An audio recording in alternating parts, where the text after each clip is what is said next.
السلام عليكم ورحمة الله وبركاته. ازيكم يا كل مشاهدين؟ كل سنة وانتم طيبين. انا بعمل لكم كنافة ام مانجا عشان تعملوها ان شاء الله لعيالكم تفرحوا في رأس السنة. بدل ما تشتروا حلويات من بره انتوا اعملوها في البيت. اول حاجة انا بحمر اهو الكنافة اكني بحمر شعرية. اهي يا حبايبي بحمرها واحدة واحدة. عايز تحمرها بسمنة ماشي، عاوز تحمرها بزبده ماشي، عاوزه تحمرها بزيت نضيف ماشي، انت وراحتك. فدي حاجه ترجع لك نفس ما انت بتحمري الشعريه بالظبط.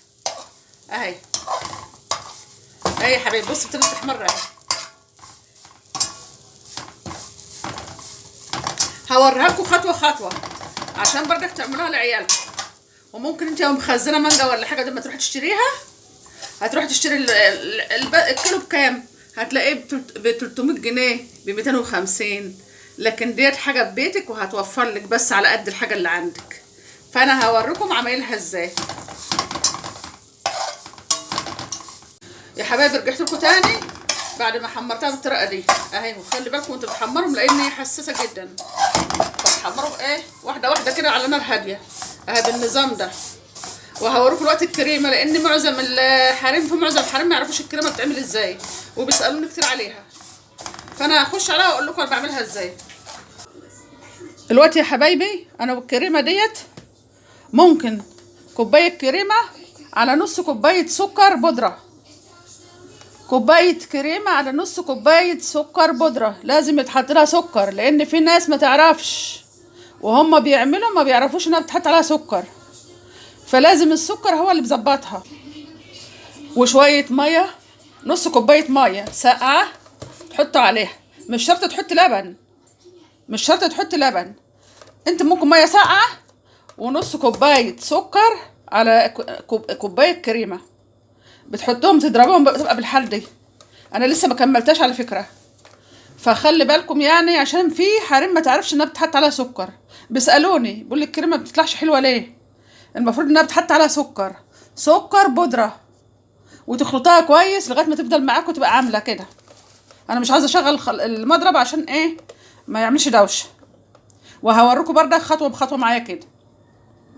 دلوقتي يا حبايبي انا رجعت لكم اهو بعد ما عملت جهزت كل حاجه. ادي الكنافه اللي كنت بحمرها وبوريها لكم، وادي الكريمه، وادي المانجا اهي. فانا حبيت اوريها لكم. وعلى فكره المقص ده لو لاحظتوا في كل فيديو معايا انا عاملاه للمطبخ، مقص نضيف عاملاه للمطبخ، ما بستعملوش غير للمطبخ بس عشان بقص بيه حاجات لغايه الخضره بقص بيها. هوريكم دلوقتي انا بستعمله ازاي. هوريكم خطوه بخطوه في العمايل بقى الكنافه. بسم الله الرحمن الرحيم. تفرشوا كده اهي يا حبايبي. تعملوها في صينيه، تعملوها في سلطانه صغيره كده على قدكم، في علبه صغيره انتوا وراحتكم انتوا، حاجه بترجع لكم انتوا. بصوا يا حبايبي اهي ده هتبقى كتير اهي يا حبايبي. شويه شربات صغيرين اهو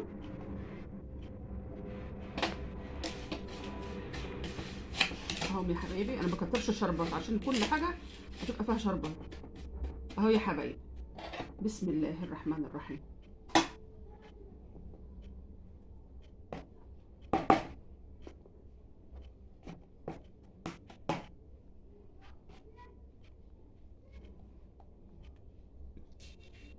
اهو يا حبايبي نحط الاول الكريمه في الوسط كده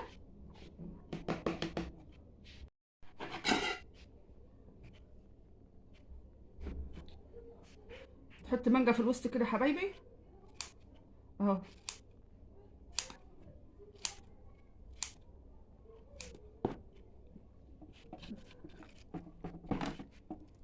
اهي يا حبايبي.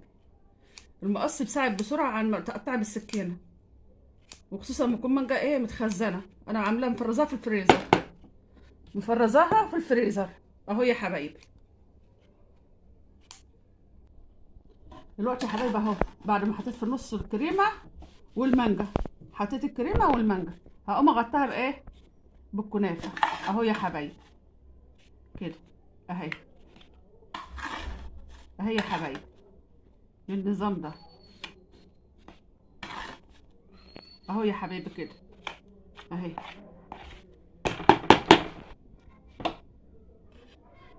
ده شربات، رش كده الشربات عليها كده اهي اهي، شربات خفيف.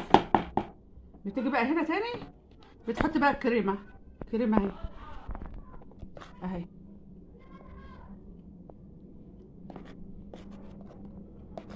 اهي يا حبايبي، الكريمه اهي. بص كده كريمه بالنظام ده اهي اهي، خطوه بخطوه معايا اهو، عشان لو حبيت تعملها لعيالكم في راس السنه ولا حاجه، العيال بتفرح بها قوي اهي يا حبايبي. بردك المانجا اهي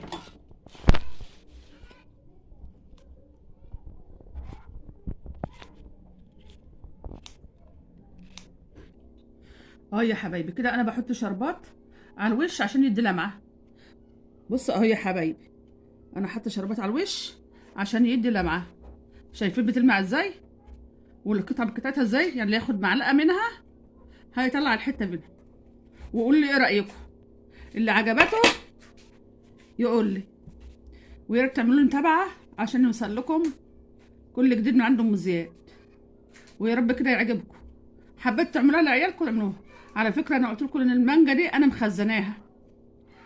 مخزناها اهي يا حبايبي. وكل سنه وانتم طيبين وتعودوا لها بخير. والسلام عليكم ورحمه الله وبركاته.